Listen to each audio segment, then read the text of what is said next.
요즘 우리 성도들이 아프신 분들이 굉장히 많아요. 이렇게 외상도 있고 또 안에 질병도 있고 여러 가지가 아프신 분이 많아서 제가 참 마음이 그렇습니다. 한번 그런 것들을 가정하면서 오늘 좀 인트로로 들어가려고 해요. 속이 아파서 병원에 갔어요. 근데 의사가 진찰을 하자고 합니다. 근데 정밀 검사를 하자고 하는 거예요. 그래서 정밀 검사를 받았어요. 그랬더니 암이라고 합니다. 자, 이 얘기를 들었을 때 마음이 어떨 것 같아요? 무너지겠죠? 슬플 거예요. 힘들 거예요. 저 같으면 그냥 인생이 쭉 주마등처럼 흘러갈 것 같아요. 내가 살아온 날들이. 그러면서 내가 이러려고 이렇게 죽도록 살았나? 이렇게 치열하게 살았나? 이렇게 힘들게 살았나? 이런 생각도 들 것 같아요. 그럼 여러분, 그 상황에서 거기까지만 하고 만약에 집에 온다면 이건 정상입니까? 비정상입니까? 의사한테 당신 암입니다. 마음이 너무 슬퍼. 답답해. 막 내가 살아온 인생이 막 너무 억울해. 근데 그리고 그냥 나와. 이게 정상이에요? 약간 이상한 거예요. 이상하죠. 그 자리에서 뭘 해야 되는 거예요? 왜? 어떻게 해야 됩니까? 물어봐야 되겠죠. 그렇죠? 그럼 이제 어떻게 해야 돼요? 저 어떻게 해야 돼요? 물어봐야 될 거 아니에요. 그럼 의사가 그러면 수술합시다. 항암합시다. 입원합시다. 얘기가 있을 거 아닙니까? 그러면 그걸 듣고 이제 그렇게 내가 도전해야 될 거 아닙니까? 그래야 나을 거 아니에요? 이게 정상인 거예요. 여러분, 우리가 구원에 이르는 삶도요, 다르지 않아요. 제가 이번 일본 갔다 와서 또 작년에 인도도 갔다 왔지만 한국에 사는 게 은혜예요. 우리 한국에 살다 보면 이래저래 돌아다니다 보면 예수 믿으세요. 예수 믿고 구원받으세요. 이렇게 전도하는 소리를 듣습니까? 안 듣습니까? 요즘 조금 약해지긴 했어도 하여튼 우리가 열심히 나가야 돼. 이게 복입니다. 길거리에서 예수 믿으세요라는 소리를 들을 수 있는 게 복이에요. 여러분, 인도는요, 바깥에서 전도 못합니다. 일본은 전도를 할 수는 있지만 거의 안 해. 1%도 안 돼. 평생 예수 믿으세요라는 얘기를 한 번도 듣지 못하고 그냥 지옥불로 가는 자들이 수두룩해. 제가 깨달았어. 한국에서 예수 믿으세요 들을 수 있는 게 큰 복이다. 아직 예수님을 인격적으로 못 만났어도 그냥 이렇게 몸이라도 교회 오면 계속 예수님에 대해서 들을 수 있잖아요. 이거 복이에요. 한국은 가는 곳곳마다 십자가잖아. 요번에 일본 갔는데요, 십자가가 안 보여. 그래가지고 지하철 환승하려고 옮겨 타다가 십자가 하나 보이는데 다들 좋아서 십자가. 복이야, 복. 큰 복인 거예요. 그런데 우리가 예수 믿고 구원받으세요. 예수 믿으세요? 자, 이런 얘기를 들었어요. 근데 그럼 믿어야지. 그래. 이러고서는 그냥 듣고 아니면 감정에 조금 이렇게 울림만 있는 정도로 끝나면 안 된다는 거예요. 이런 식이 되면 내가 암 진단을 받아놓고요, 슬프다. 그리고 울고 그냥 집에 오는 거하고 똑같은 거예요. 어쩌라고 그 다음에. 우리가 구원받으라고 예수 믿으라고 그런 초대를 받았으면 그것이 나를 위한 거구나. 나를 위한 하나님의 약속이구나. 라는 것을요, 내가 믿고 구원에 이르는 데까지 나가야 되는 거예요. 오늘 본문은 그런 점에서 굉장히 중요합니다. 이건 기독교 교리적으로도 중요한 본문이에요. 우리가 구원에 초대받았을 때 우리가 구원에 이르는 길, 영적으로 살아나는 길이 어디에 있는지를 오늘 본문이 얘기해 주는 거예요. 여기 아마 대부분은 구원의 확신을 가지고 있을 거라고 저는 확신합니다. 자, 그런 분들은 오늘 들을 필요 없네. 아니요. 이것을 더 마음에 새겨서 생명길 위에서 벗어나지 않기를 축복합니다. 마귀가 얼마나 우리를 이 생명길에서 끌어내리려고 하는지 몰라요. 여러분들이 정신을 똑바로 차려야 되는 거예요. 그리고 나는 생명길 위에 있으니까 괜찮아. 룰루랄라 하지 마세요. 여러분 주변에 죽어가는 영혼이 너무 많아. 여러분 눈만 들어서 우리나라 바깥에 한번 나가보세요. 복음을 한 번도 듣지 못하고 죽어가는 영혼들이 너무 많아. 제가 일본에 갔을 때 탈북민 그 자매가 이제 일본에 와서 살고 있는데 16살에 나왔어요. 북한에서. 그 어머니하고 가족들이. 그런데 물어봤어요. 우리 지체 중에서. 하나님에 대해 교회에 대해서 들어봤느냐? 아예 들어본 적이 없어. 그러니까 하나님이라는 신앙이라는 개념 자체가 없어. 아예 없어. 그런 게 없어. 우리로서 너무 신기한 거죠. 근데 그렇게 사는 사람이 많은 거예요. 이런 사람이 많아요. 여러분들이 구원의 확신 가운데 있는 분들이라면 이제는 그런 영혼들을 향해서 여러분들이 손과 발이 움직이고 입술이 움직이게 되길 간절히 축복합니다. 또는 이 자리 가운데 교회에는 나오는데 아직 주님을 인격적으로 체험하지 못하신 분들, 죄송하지만 무늬만 크리스천인 분들 계실 수 있어요. 아니면 이 가운데는 모든 종교가 다 똑같지, 뭘 믿든지 뭘 다 똑같이 뭐 나는 그냥 교회 다닐 뿐이고, 이렇게 생각하는 분들도 구원을 받으셔야 돼요. 그건 바른 믿음이 아니에요. 진짜 예수 믿는 게 아니에요. 그런 분들은 오늘 참 구원 가운데 나오게 되기를 간절히 축복합니다. 초대교회가 시작되었어요. 2000년 전에. 그때 당시에 첫 성도들은 120여 명이었어요. 우리 그냥 120 성도라고 하죠.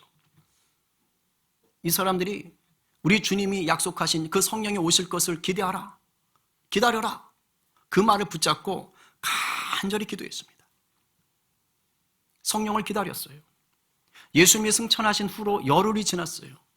오순절이라는 날이 되었습니다. 마침내 예수님이 약속하신 성령님이 내려왔습니다. 한 사람도 예외 없이 그 자리에 모였던 120명의 모든 사람들에게 성령이 충만하게 부어졌어요. 눈에 보이지 않는 성령을 깨닫게 하시려고 급하고 강한 바람으로 휙 소리가 나게 임하시고, 두 번째로는 모든 사람 머리 위에 불의 혀 같은 것이 다 보임으로 말미암아 이게 성령이구나 라는 것을 깨닫게 하셨어요. 그러면서 성령의 충만히 부어지니까 세 번째 기적이 일어나는데, 그것이 뭡니까? 여기 모인 사람들은 다 갈릴리 출신들이에요. 갈릴리 사투리밖에 몰라요. 우리 식으로 말하면 한국말밖에 몰라요. 근데 갑자기 성령께서 입을 열어놓으시니까 뭐 하기 시작한 겁니까? 온갖 외국어들을 하기 시작하는 거예요. 당시 이스라엘 기준으로 볼 때 전 세계의 언어라고 볼 수 있는, 전 세계 지역이라고 볼 수 있는 15개 지역의 언어들이 갑자기 튀어나오기 시작하는 거예요. 놀랄 노자지요. 이 15개 지역은 오순절의 명절을 지키려고 그 15개 전 세계 지역에서 예루살렘으로 몰려든 디아스포라, 흩어진 유대인들이에요. 우리 식으로 말하면 재미동포, 제일동포, 제중동포, 이런 식으로. 이런 사람들이 오순절에 명절 지키겠다고 지금 다 모여 있는 거야. 어디에서? 15개 지역. 달리 말하면 전 세계에서 다 모여 있어요. 거기에는 유대교로 개종한 외국인들도 들어와 있는 거예요. 근데 이 사람들이 모여 있는데 갑자기 어느 집 앞에서 뭐가 들려요? 자기들이 태어난 나라의 말로 막 얘기가 들리기 시작하는 거예요. 이게 뭐야? 뭐야? 봤더니 그 갈릴리 사람들이 잔뜩 모여 있는데 자기 나라 말을 하는 거예요. 모국어로 말을 하는 거예요. 하나님에 대해서 뭔가 얘기를 하고 있는 거예요. 사람들이 깜짝 놀란 거예요. 여러분 같으면 안 놀라겠어요? 놀래가지고. 그러니까 어떤 사람들은 제가 월요일 날 아침 우리 하루 영양 거에 요거에 대해서 좀 더 풀어서 제가 얘기할 텐데, 어떤 사람들은요 그걸 보고 적응을 못 하는 거예요. 이해할 수 없으니까 뭐라 그래요? 아유, 저것들 아침부터 술 처먹었네. 술 취했어. 저 술주정하는 것들이야. 이렇게 말하는 거예요. 왜? 하니까. 자기 나라 말이 아닌 사람들은 모르는 언어들로 계속 얘기하는 게 들리겠지. 그러니까 그렇게 그냥 조롱하고 마는 거예요. 이 얘기를 베드로가 들었어요. 그러니까 베드로가 11 사도들과 앞에 당당하게 이제 집 밖으로 나왔겠지. 얘기하는 거예요. 여러분, 이거 술주정 아니에요. 지금 아침 9시인데 무슨 술을 먹고 술주정을 합니까? 이거 말이 왜 꼬이지? 제가 한잔 했나요? 이렇게 얘기하는 거예요. 그러면서 베드로가 뭐라고 하냐면, 그게 지난주 본문이에요. 이거 성령이 성경에 예언한 것을 오늘 성취하신 겁니다 하면서 요엘서의 그 유명한 예언, 성령이 임하시는 예언, 마지막 때 예언, 그리고 다윗이 시편에 얘기한 예수님이 올 것에 대한 예언을요, 베드로가 그걸 끌어와가지고 그 얘기를 해주는 거예요. 야, 이게 솔직한 게 아니라 지금 성령이 너희들이 알고 있는 구약에 기록한 것을 오늘 이루어지게 하신 거야. 오늘 이루어지게 하신 거야. 그럼 오늘 왜 이런 일이 일어나는 줄 알아? 왜 너희들이 그렇게 당황하고 심지어 술 취했다고 조롱하는 일이 일어나는 줄 알아? 그건 너희들이 기다리던 그 메시아, 그 그리스도가 왔다고. 이미 그분이 왔다고. 그분의 이름이 예수님이야. 예수야. 예수. 그걸 얘기해 주는 거예요. 그러면서, 그런데 너희들이 그렇게 기다리던 메시아 그리스도가 왔는데 너희들이 몰라봤잖아. 너희들이 몰라보고 십자가에 못 박아 죽였잖아. 이렇게 화를 낸 것 같진 않고요. 이런 식으로 강하게, 담대하게 우리는 솔직한 게 아니라고 하면서 선포를 한 거예요. 이게 베드로의 첫 설교입니다. 오순절날 아침 9시에 있었던 설교예요. 니네가 죽였어. 니네가 기다리던 메시아가 오셨는데 니네가 죽였다고. 그러니까 사람들이 이 말을 듣고 뭔가 반응을 해야 되잖아요. 그 반응이 뭐냐? 오늘 본문인 거예요.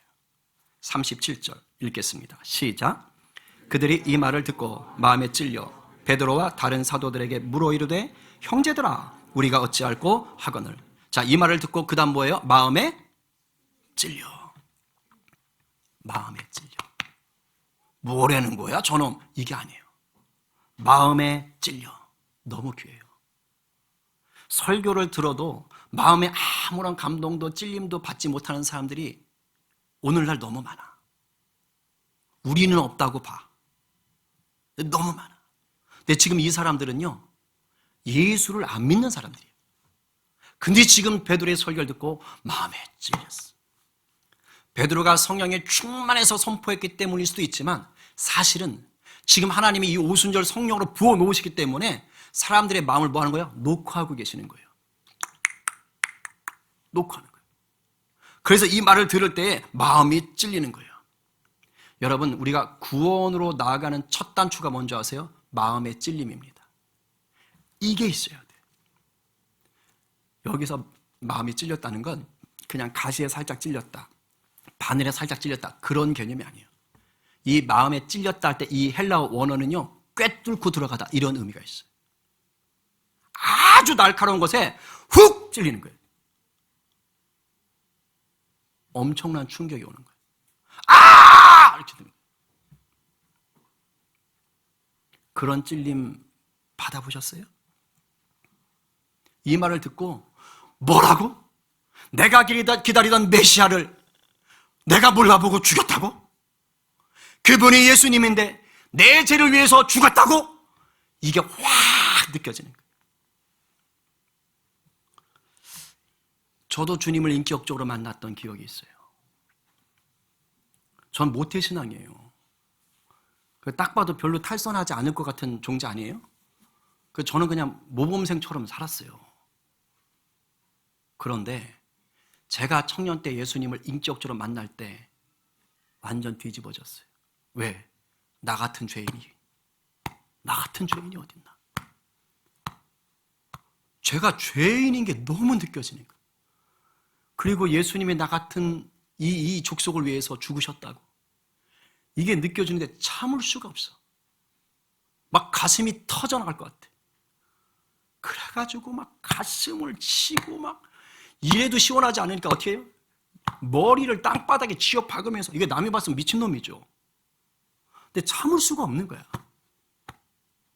고래고래 울고 막 눈물 콧물을 쏟아내고 거기다가 또 머리를 비비고 있고, 너가 보면 더러워서 못 봐주지. 근데 지금 그거 신경 쓸 여력이 없어. 왜? 내 마음이 찢어져. 내 마음이 찢어져.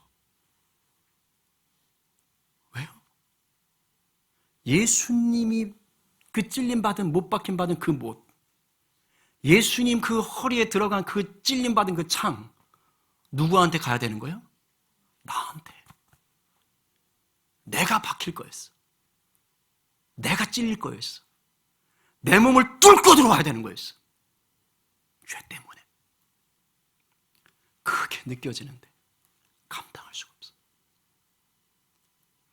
감당할 수가 없어.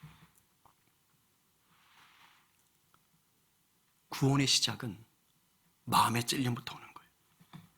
물론 모두가 다 나와 같아야 된다, 그런 의미 아니에요. 그런데 정말 예수 그리스도의 구원에 나올 때는요, 강력한 찔림이 있어요. 강력한 찔림. 근데 너무 안타까운 건 여기까지만 오면 구원 못 받아. 요 마음의 찔림만 받고 멈추는 사람이 있어. 마음의 찔림만. 암 선고 받고 울면서 그냥 돌아가는 사람이 있다고. 이러면 안 되지. 그 다음 어떻게 해야 돼요? 어떻게 해야 돼요? 어떻게 돼요? 물어야지. 지금 이 본문에 나오는 이 사람들 37절 마음의 찔림을 받은 다음에 어떻게 해요? 베드로에게 우리가 어찌할꼬? 우리가 어찌할꼬?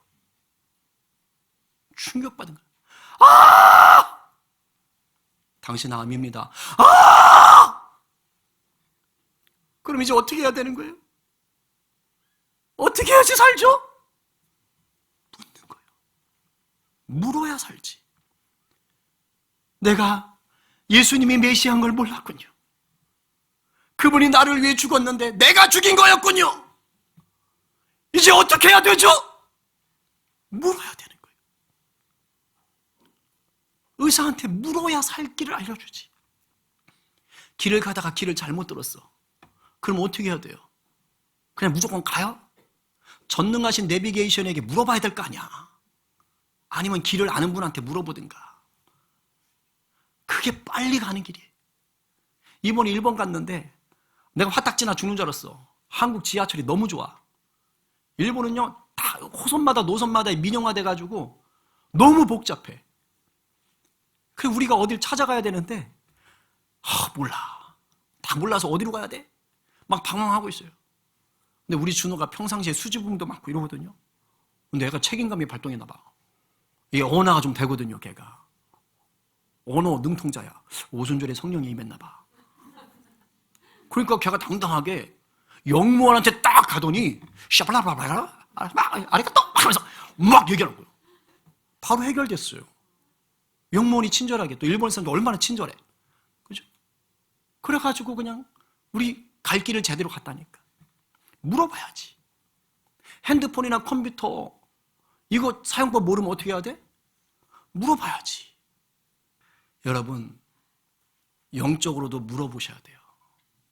그럴 때 절망에서 희망으로, 실패에서 성공으로, 지옥에서 천국으로 옮겨갈 수 있는 문이 열리는 줄 믿으시기 바랍니다.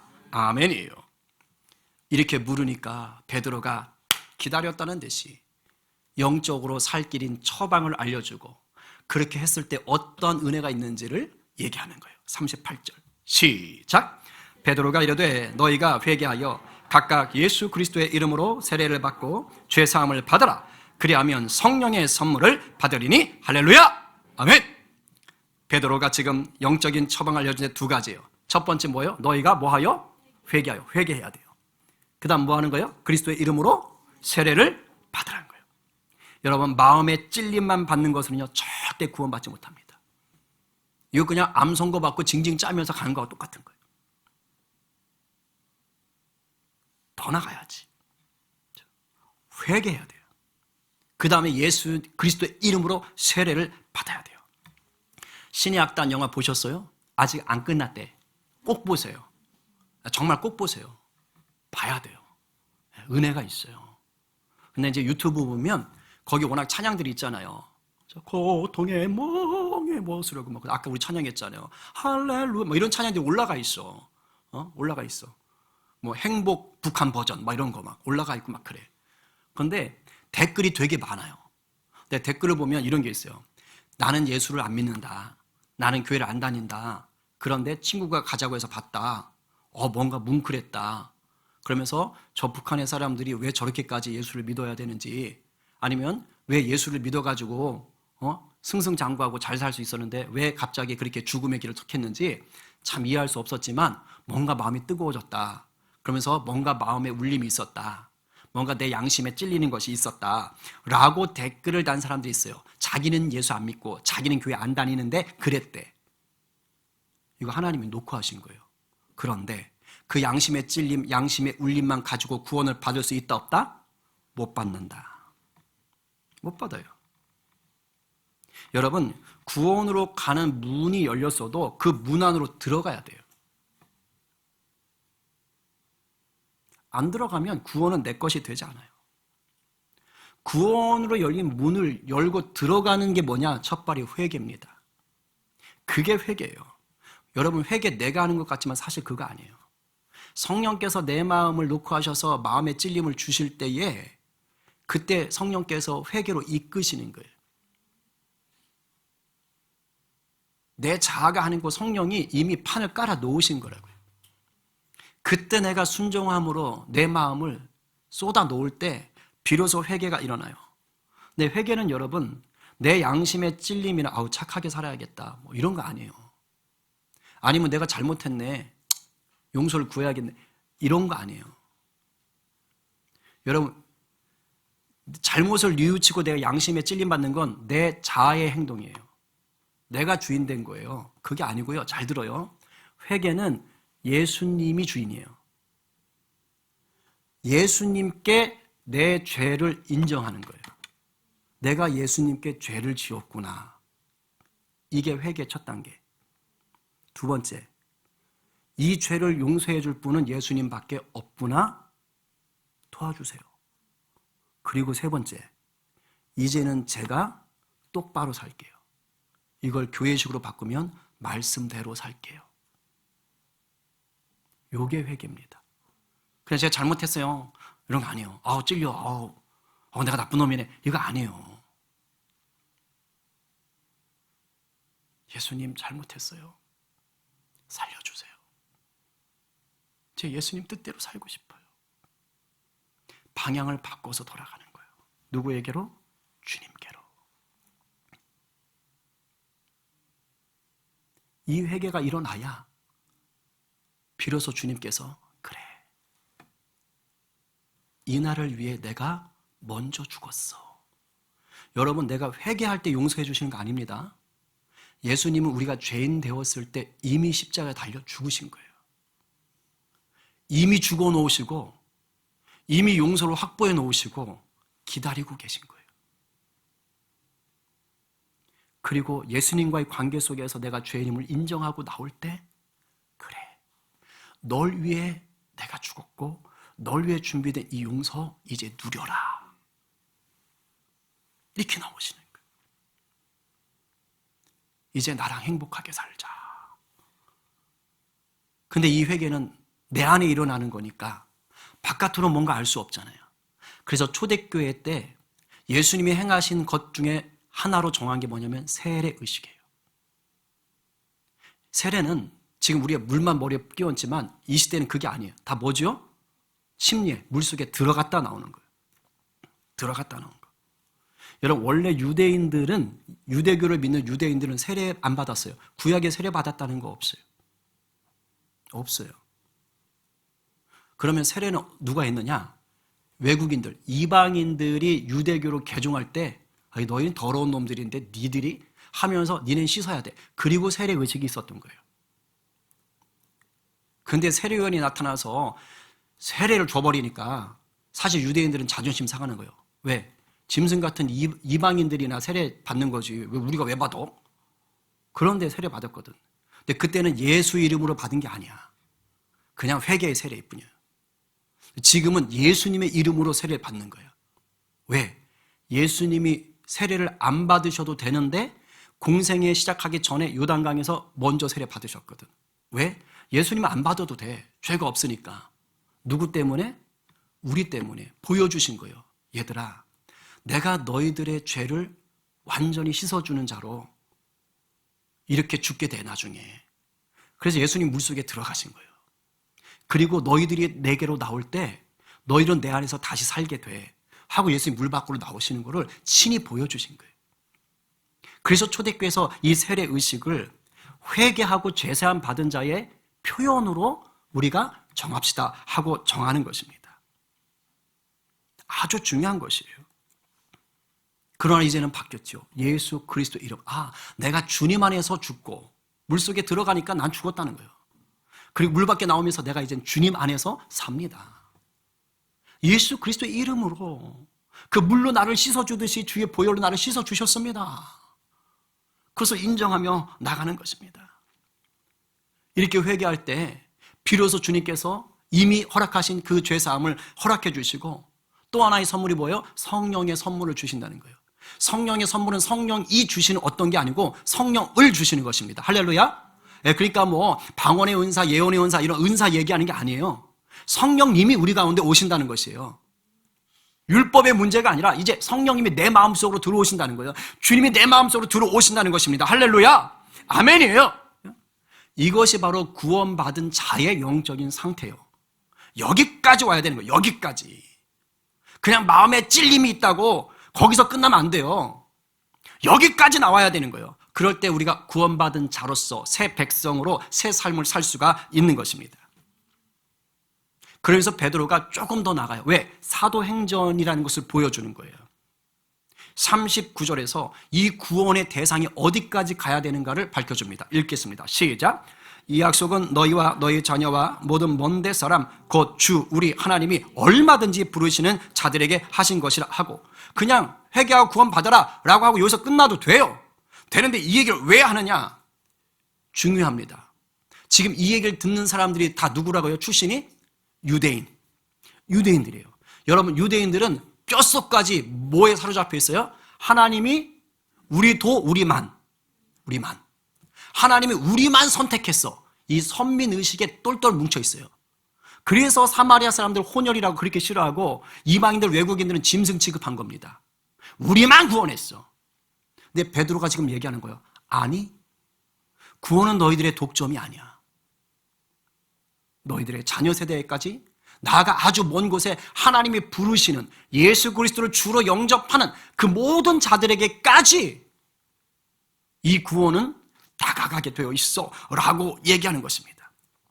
너희들의 선민의식 그거 아니야. 이게 사도행전 1장 8절을 계속 얘기하고 있는 거예요. 예루살렘에 있는 너희들만이 아니야.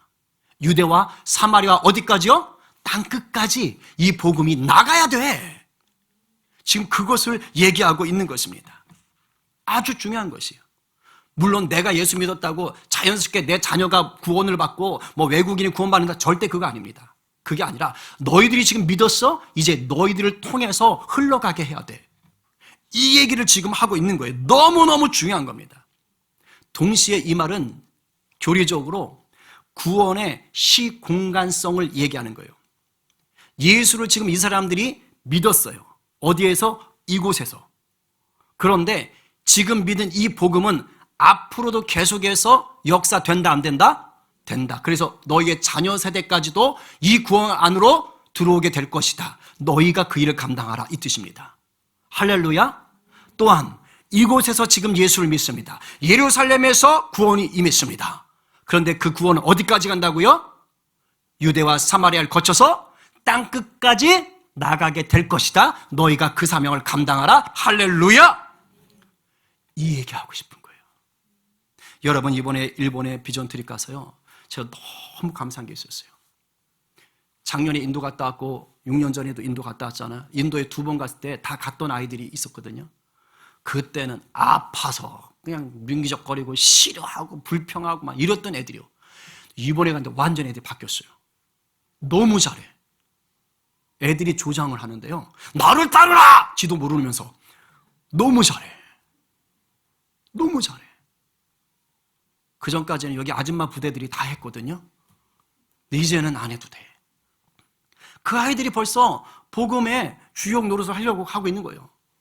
우리 할인이 학염이 대박이에요. 대박이에요. 진짜 감동. 애들은 일본어 할 필요도 없어. 그냥 웃어 그냥. 웃으면서 그냥 전도지 들고 그냥 이렇게 쳐. 어떻게 안 받아 그거를. 너무 이뻐. 구원이 우리 다음 세대까지 흘러가고 있는 거예요. 그리고 한국뿐만 아니라 일본 땅까지 흘러가는 거예요. 그곳에 나와 있는 탈북민들에게까지 흘러가는 거예요. 하나님이 이 일을 하고 계시는 거예요. 하나님이. 여러분 구원받으셨어요? 여러분 안에 있는 복음이 머물지 않게 하십시오. 머물면 썩습니다. 복음은 흘러가야 되는 거예요. 뭐 다음에 꼭 일본 가야지. 가세요. 근데 여러분 주변에 또 많아요. 예루살렘과 유대와 사마리아와 땅끝까지예요. 그러니까 여러분들 이것이 계속 흘러가게 하시기를 간절히 축복합니다. 아울러 베드로에게 39절까지 설교 내용이 나오는데 40절을 보니까 여기까지 한 게 아니고 설교를 더 많이 했어. 보니까 또 여러 말로 확증하며 권하여 이르되, 여러 말로 확증하여 권하며. 그래서 확증했다라는 것은 구약에 있는 구절들을 가져와서 확증했다, 확실하게 증거를 댔다는 뜻이에요. 여러 편의 설교를 했어요. 근데 그 내용이 결국 뭡니까? 패역한 세대에서 뭐하라? 구원받아라, 구원받아라, 구원받아라, 구원받아라 이거예요. 예수 믿고 이 땅에서 잘 먹고 잘 살아? 아니에요. 예수 믿으면 이 땅에서 출세한다? 아니에요. 구원받아라. 여기서 패역한 세대라는 이 패역이라는 헬라어 뜻은요, 구부러지다, 삐뚤어지다 이런 뜻을 갖고 있습니다. 그러니까 구부러진 세대, 삐뚤어진 세대란 뜻이에요. 그럼 패역한 세대가 뭐예요? 범죄자가 많은 세대예요? 전쟁이 있는 세대요? 그럴 수 있지요. 결과론적으로는, 드러난 결과로는. 그러나 본문 맥락은 뭡니까? 예수 그리스도를 믿지 않는 세대입니다. 예수님을 믿지 않는 세대, 예수님을 알면서도 거부하는 세대, 이것이 패역한 세대예요. 그러니까 죄악이 드러나는 거예요. 예수님을 모르는 게 죄인데 그 죄 가운데 있으니까 그 죄의 결과물들이 드러나는 것들인 거예요. 2000년 전에만 패역한 세대인가요? 아닙니다. 지금도 패역한 세대예요. 예수님을 구주로 영접하지 않은 자들이 너무도 많은 세대예요. 그러나 감사한 건 그때보다 예수님을 주로 영접하고 믿는 자들이 더 많아졌습니다. 지금 이 자리에 바로 그러한 여러분들이 앉아 계십니다. 할렐루야, 아멘요. 이것 자체가 감사합니다. 옆 사람에게 빨리 축복하세요. 복 받으시오. 엄청난 복인 거예요. 그죠? 저는 이 행진이 멈추지 않는다고 봐요. 왜? 오늘 이 본문을 줬던 이곳에서 앞으로 너희 자녀 세대 가운데 땅끝까지, 그 말이 지금까지 이루어졌기 때문에 오늘날 우리가 있잖아요. 이 한국 땅에 그 수만 세대를 거쳐간 우리 세대에 지금 복음이 와 있는 거 아닙니까? 할렐루야. 이제 저는 바라는 것이 있습니다. 우리가 머물지 않을 것입니다. 이 구원이 계속해서 우리를 통하여 확장되고 흘러갈 것입니다. 뭐처럼? 41절처럼 읽어보겠습니다. 시작. 그 말을 받은 사람들은 세례를 받음에 이날에 신도의 수가 3,000이나 더하더라. 할렐루야, 아멘입니다. 여러분 저 띄워주세요. 저 구절에서 여러분의 마음을 사로잡는 딱 뜨거운 뭐 그런 구절 있어요? 뭐 중요하게 보이는 구절 있어요? 뭐 같으세요? 3,000만 원? 3,000 딱 땡기죠? 제가 옛날 같았으면요, 신도의 수가 3,000이나 더하더라, 여기에 그냥 눈이 띵 이렇게 되죠. 특히 목사한테는 얼마나 좋아. 설교 한 번 했는데 막 3,000명이 막 와, 그냥 교회 온 게 아니라 세례까지 받았다니까. 회개하고. 그렇죠? 너무 좋잖아, 너무 좋잖아. 제가 아까 초장에 말했죠. 요 설교가 있기 전까지 전 세계 기독교 인구 몇 명? 120명. 근데 지금 설교 한 번으로 몇 명이 늘었어요? 그럼 전 세계 기독교 인구가 몇 명 된 거예요? 3,120명. 몇 배가 는 거야. 설교 한 번에. 내가 장난으로 했으니까 주여 저에게도 이런 능력을. 그런데 예전 같으면 참 적의 마음을 땡겼을 텐데요. 제가 오늘 말씀을 준비하는데 적에 들어오지 않고요, 다른 말이 들어왔어요. 그게 바로 뭐냐면 그 말을 받은. 왜? 37절 말씀 때문에 그래요. 37절에 이렇게 나와요. 이 말을 듣고 이 말을 듣고 마음에 찔렸어요. 근데 41절로 가니까 그 말을 받았어요. 이거 헬라어 원어도 차이가 있습니다. 다른 단어입니다. 여러분, 이 차이를 살아내야 돼요. 말씀을 듣는 것, 복음을 듣는 것 중요하죠. 이게 시작이니까. 들어야 마음에 찔림이 와요. 근데 우리가 듣고 마음에 찔끔하고 끝날 때가 너무 많아요. 너무 많아. 그냥 들었는데 다른 것보다는 잡다한 정보보다는 좀 더 감동적인 정보로 듣고 말 때가 너무 많아. 아니요, 그게 아니에요. 더 나아가셔야 돼요. 들은 말씀, 들은 복음이 내 것이 되도록 뭐예요? 받아야 돼요.